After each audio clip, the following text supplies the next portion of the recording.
Assalamualaikum warahmatullahi wabarakatuh. Di sini saya akan menyebutkan nama-nama aulia Allah yang biasa disebut Wali Songo dan wilayah penyebarannya. Oke, selamat menyaksikan. Sunan Ampel. Sunan Ampel memiliki nama asli Raden Rahmat. Ia adalah putra dari Syekh Maulana Malik Ibrahim. Bersama adiknya, Sayyid Ali Murtado, ia datang ke Pulau Jawa pada 1443. Nama Ampel diambil dari daerah bernama Ampel Denta, daerah rawa yang dihadiahkan Raja Majapahit kepadanya. Di tempat ini, Sunan Ampel menyebarkan agama Islam dengan mulai mendirikan pesantren Ampel Denta.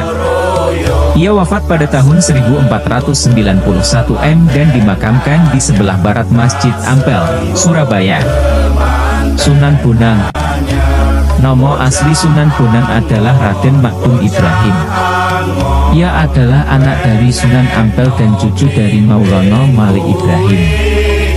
Mulanya, ia berdakwah di Kediri yang polo itu penduduknya banyak beragama Hindu.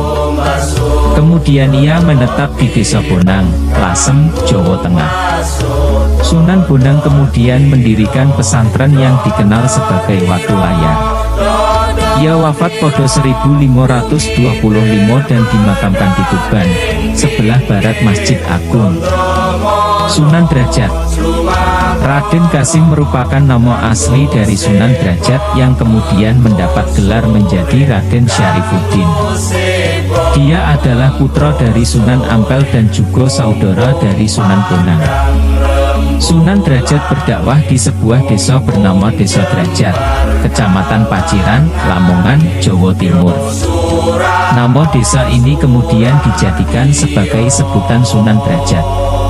Semasa menyebarkan agama Islam, ia mendirikan musala atau surau yang dimanfaatkan sebagai tempat berdakwah. Sunan Giri. Sunan Giri adalah pendiri kerajaan Giri Kedaton. Ia memiliki nama asli Maulana Ainul Yakin. Sunan Giri membangun Giri Kedaton sebagai pusat penyebaran agama Islam di Pulau Jawa.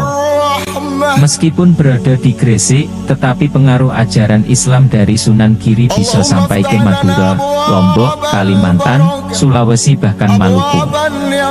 Sunan Giri juga memiliki beberapa nama panggilan selain Raden Ainul Yakin, diantaranya Raden Paku, Prabu Satmoto, Sultan Abdul Fakih, dan Joko Samudro. Sunan Gresik. Sunan Gresik memiliki nama asli Maulana Malik Ibrahim. Daerah yang ditujunya adalah Desa Sembalo, desa yang masih berada dalam wilayah kekuasaan Majapahit. Sunan Gresik meninggal pada 1419 usai membangun pondokan yang digunakan sebagai tempat belajar agama di Lerang. Sunan Gunung Jati. Sunan Gunung Jati memiliki nama asli Syarif Hidayatullah. Ia berdakwah di daerah Cirebon, mendirikan kerajaan, dan melepaskan diri dari pengaruh Pajajaran. Hal itu membuat Sunan Gunung Jati menjadi Wali Songo yang memiliki kedudukan sebagai Raja. Sunan Kalijaga. Tokoh Wali Songo berikutnya adalah Sunan Kalijaga yang lahir pada 1401. Nama kecilnya adalah Joko Said dan sering disebut sebagai Raden Mas Said. Wilayah tempat berdakwahnya tidak terbatas sebab ia adalah seorang mubalik keliling. Namun semasa hidup, ia lama menetap di Kadilangu, Demak. Sunan Kalijaga diperkirakan hidup lebih dari 100 tahun. Ia juga memiliki peran penting dalam pembangunan Masjid Agung Demak.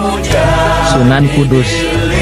Lahir, besar, dan meninggal di kota Kudus, membuat Jarsodi disebut sebagai Sunan Kudus. Ia berdakwah di tengah masyarakat yang menganut agama Hindu dan Buddha. Hal itu membuatnya menerapkan strategi dakwah dengan menghargai adat istiadat yang lama dianut warga sekitar. Salah satunya membangun masjid dengan bentuk menyerupai candi miliki umat Hindu. Pada Hiji 550, Sunan Kudus meninggal saat menjadi imam salat subuh di Masjid Menara Kudus. Sunan Muria. Sunan Muria memiliki nama kecil yakni Raden Pratowo. Ia adalah putra dari Sunan Kalijaga. Ia memiliki daerah yang sangat terpencil dan jauh dari pusat kota untuk menyebarkan agama Islam. Sunan Muria menyebarkannya melalui para pedagang, nelayan, pelaut, dan rakyat jelata. Adapun nama Muria diambil dari tempat tinggal terakhirnya di lereng Gunung Muria, sekitar hiji 8 km ke utara kota Kudus. Terima kasih telah menonton dan